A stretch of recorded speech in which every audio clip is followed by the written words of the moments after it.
All right. So the big news story we got today that I'm sure everyone wants me to talk about. All right. We have triumph for the democracy. Because, ladies and gentlemen, after almost an entire week of controversy regarding Helldivers 2 on PC and the requirement to have a PlayStation Network account to continue to play it, Sony slash PlayStation has done a complete 180 on their decision. Here is the official announcement from PlayStation's Twitter account last night. Helldivers fans, we have heard your feedback on the Helldivers 2 account linking update. The May 6th update, which would have required Steam and PlayStation Network account linking for new players and for current players beginning May 30th, will not be moving forward. Instead, we will be auto-debiting $99.99 from each person's Steam accounts because you really are whiny and we just are tired of your crap, and this is for payment for it. I'm just kidding. I made up that second part. No, I'll read the second half for real now. We're still learning what is best for PC players, and your feedback has been invaluable. Thanks again for your continued support of Helldivers 2, and we'll keep you updated on our future plans, okay? So, that's good news. I mean, people fought the good fight, right? They downvoted the crap out of the game on Steam. They very, very verbally gave their discontent about this requirement on the internet and tried to refund the game on Steam, and some people were successful and some people weren't, and it worked. Sony has caved. It took 6 days, but Sony caved, and there no longer will have that requirement on PC moving forward. Quite frankly, as we discussed, did the requirement even make sense when the game had been out fully functional and having no issues for 3 months? No, it didn't. It was just something that probably Sony boardroom members and bigwigs sitting at a fucking boardroom table having no actual understanding of gaming as a whole, sitting there and say, no, we just need all of our games to have it because we need all our numbers inflated so we have more PSN people that we can control what they do online, which they don't. They're just full of shit, you know? Just a bunch of fucking people who are out of touch with gaming, making gaming decisions. So this is great news.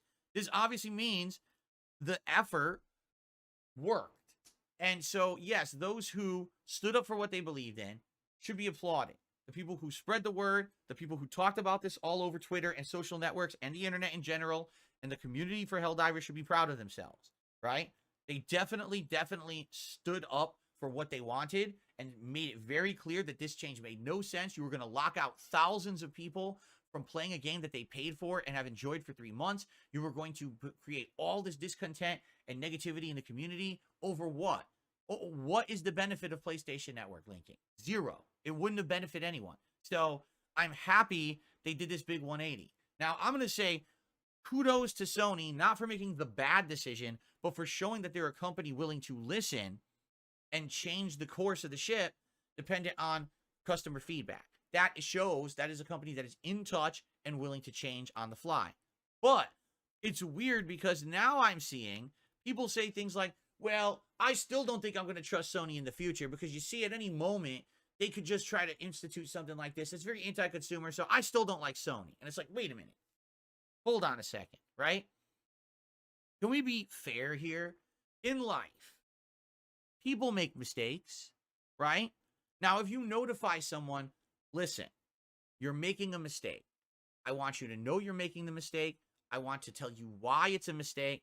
I want you to understand the mentality and sentiment of everyone around you who agrees this is a mistake, and I hope that you're going to change your mind. And if the person hears all of that feedback and actively listens and says, okay, I hear you, I understand, I've changed my mind, I will not do that, I will not make the mistake, okay? Do you forgive that person and say that person grew? That's awesome. They listened, they grew. This is exactly what you want out of a person, right? So why would you not give that same benefit of the doubt to the company? Sony, in this case, was making an awful decision. They listened, they learned, and now they, within a week, made a big decision. Hey, let me tell you something. A corporation doing a major decision like this in a week is pretty big. These corporations usually are so full of bureaucratic bullshit, and you have to vote and fucking fuck around to do anything. The fact that they actually came to a decision in a week and did a big 180, that's a huge thing. For Sony and for gamers at large, that's a giant cool thing to know that you have that almost community line of contact to Sony. And this is a huge positive.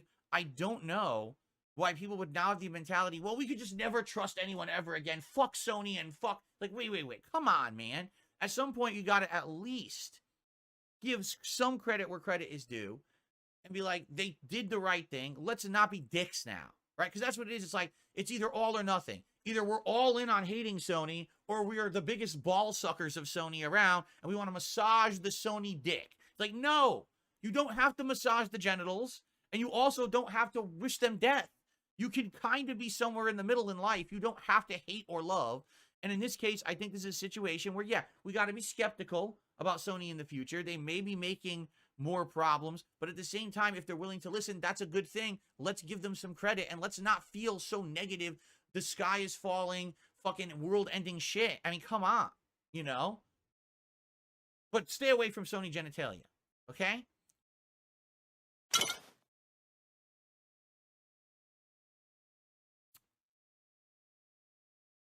Well, Maximum Turbo says, here's the thing. They didn't grow, mature, or learn. They're scared they were going to lose out on money, and they made the smarter decision to rescind their plan. Very well, you may be correct.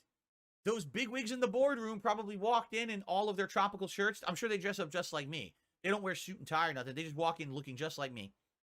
And they sat down, and they had Mai Tais and, you know, pina coladas in their hands, and they were drinking, and said, all right, so we're going to lose a lot of money today. What do we do? Do we lose the money or do we keep the money?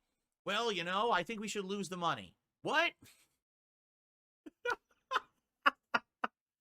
Anyway. No, I get what you're saying. But, I mean, let's be honest. In the corporate world, money talks, right? So the gamers rallied together. They showed that they were going to act in this way if this other thing happened. And they directly changed the attitude and decision of a major corporation, and that's huge, right? Now, let's hope that Sony learns. You're right. If this is a case where Sony just continuously keeps up bad decision, and everyone has to keep doing this to get them to stop making these bad decisions, that's going to be stupid and suck. We got to hope that maybe they learn something from this situation in their boardroom. Between sips of Mai Tais, pina coladas, smoking cigars, and going out on their yachts for the week, hopefully they learn something, right? Because we all know that's what all the Sony executives do all week. Anyway, all right. So anyway, that's good news and absolutely tremendous. Hopefully now I don't have to talk about the Helldivers 2 situation anymore. It's been a heck of a week talking about it every day in the news. I hope now that the news is all good, right? Cool. All right, that's DSP news for today, folks.